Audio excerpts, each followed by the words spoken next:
Development ہے، as میری نظر میں اس تمام تشدد کا جواز فراہم کیا جا رہا ہے کہ یعنی اگر سڑکیں نہیں ہیں تو بسوں سے 4 بندے اتار کے مارنا درست عمل ہے، سڑک نہیں ہے، گیس کے پیسے کھا لیے ہیں تو مزدور جو وہاں پر میسنری کا کام کر رہا ہے اس کو مارنا درست قدم ہے۔ جواز تلاش کریں نا، آپ اس کو اپیزمنٹ کہتے ہیں، اپولوجیٹک رویہ کہتے ہیں۔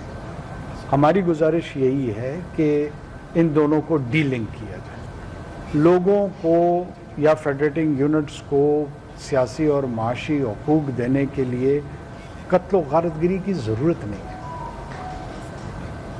پاکستان کا آئین ان کو کانسٹیٹیوشنلی یہ انشور کرتا ہے، ان کو فورمز فراہم کرتا ہے، اور انہوں نے اس فورمز میں کافی پروگرس کی ہے۔ جب پاکستان کی ابتدا ہوئی کوئٹہ میں ایک اسلامیہ اسکول تھا، آج ہزاروں کی تعداد میں ہمارے پاس اسکول موجود ہیں، سینکڑوں کی تعداد میں کالجز موجود ہیں، 20 کے لگ بھگ یونیورسٹیز ہمارے پاس موجود ہیں۔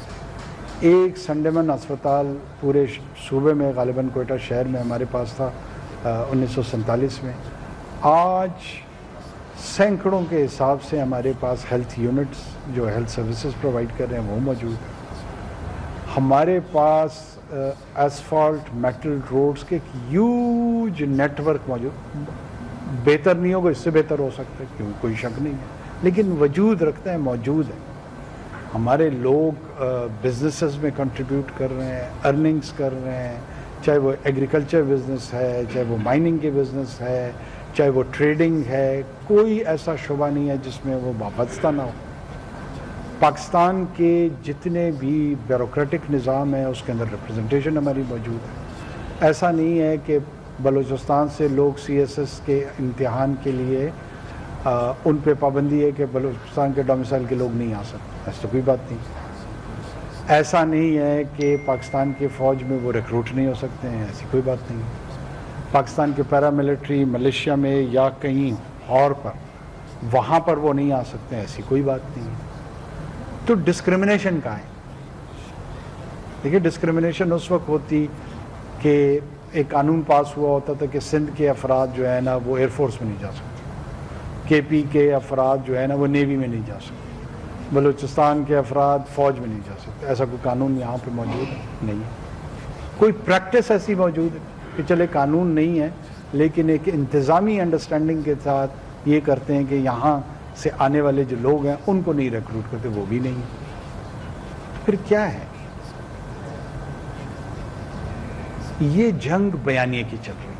میرے چیف منسٹر صاحب بھی پچھلے دنوں لاہور شاید تشریف لائے تھے اور انہوں نے بالکل درست آئیڈینٹیفائی کیا تھا کہ ان ملیٹنٹ سے لڑنا اتنا مسئلہ نہیں ہے جتنا یہ جو سوشل اور مینٹل سپیس انہوں نے پاکستان میں کنفیوز کر کے کھڑی کر دی ہے، اس سے لڑنا ہمارے لیے مسئلہ ہو گیا۔ لوگوں کو سمجھا نہیں پا رہے ہیں، لوگوں کو ہم بتا نہیں پا رہے ہیں، لوگوں کو ہم ایکسپلین نہیں کر پا رہے ہیں، یا لوگوں نے بھی انکار کیا ہوا ہے سمجھنے سے کہ ہم نے سمجھنا ہی نہیں ہے۔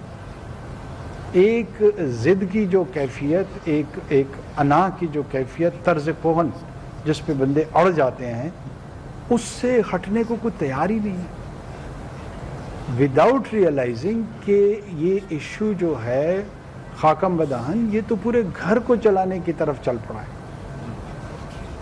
یہ نہ معاشی حقوق کا مسئلہ ہے، نہ یہ سیاسی حقوق کا مسئلہ ہے، نہ یہ الیکشنز کی پارٹیسپیشن کا مسئلہ ہے، نہ یہ ووٹ دینے کا مسئلہ ہے، نہ یہ ووٹ لینے کا مسئلہ ہے۔ وہ کھلم کھلا علیحدگی کی تحریک چلا رہے ہیں اور اس تحریک کے لیے تشدد کو ایک سب سے اہم ٹول کے طور پہ استعمال کر رہے ہیں، اور لوگ ان کی صدا بن کر پورے ملک میں بات کرنا چاہ رہے ہیں۔ کوئی 71 یاد دلاتا ہے، کوئی بنگلہ دیش یاد دلاتا ہے۔ اچھا، مجھے حیرت ہوتی ہے، یہ بنگلہ دیش میں ہم ہارے، ہم نے سرنڈر کیا، کس نے انکار کیا اس سے؟ کیا پاکستان دنیا کی واحد ریاست ہے جس کی فوج نے سرنڈر کیا اور وہ ہاری ہے؟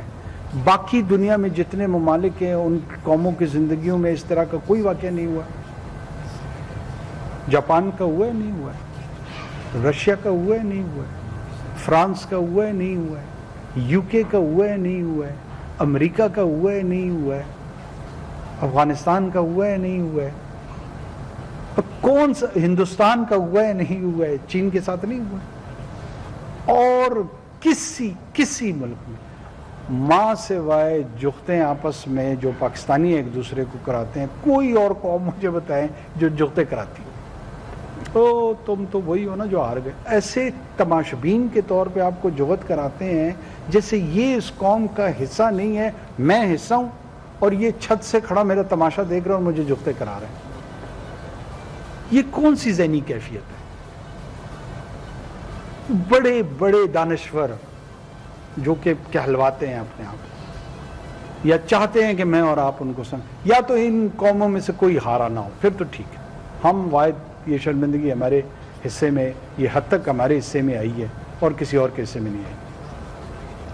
یہ میں نے نہیں سنا کہ اپنے سے 10 گنا بڑا دشمن جس نے آپ کے ایک بازو کو کاٹ دیا اتنی توجہ کے ساتھ 80 اور 90 کے دہائی تک پہنچ گئے کہ اس کی جرت نہیں ہو رہی ہے کہ کنونشنلی 1 to 10 سپیریورٹی کے باوجود وہ آپ کو اب تھریٹ کر سکے۔